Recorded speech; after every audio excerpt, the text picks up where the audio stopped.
আমার হুসাইন শহীদ হয়ে গেছে কারবালার ময়দানে, আমি যাইতেছি। আমার হুসাইন ডাক দিছে নানাজি কইয়া, আমি রওজায় থাকতে পারি নাই রে।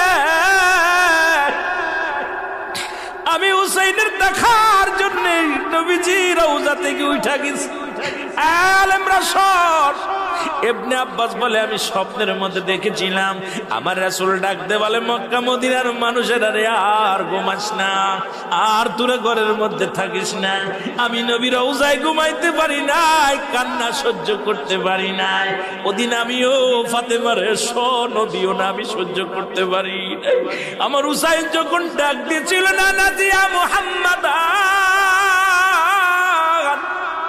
ইয়া মুহাম্মাদান কই যেদিন ডাক দিয়েছিল রে, সেদিন আমি নবী রওজা থেকে পাগলের মতো উঠে কারবালা পর্যন্ত চলে গিয়েছিলাম।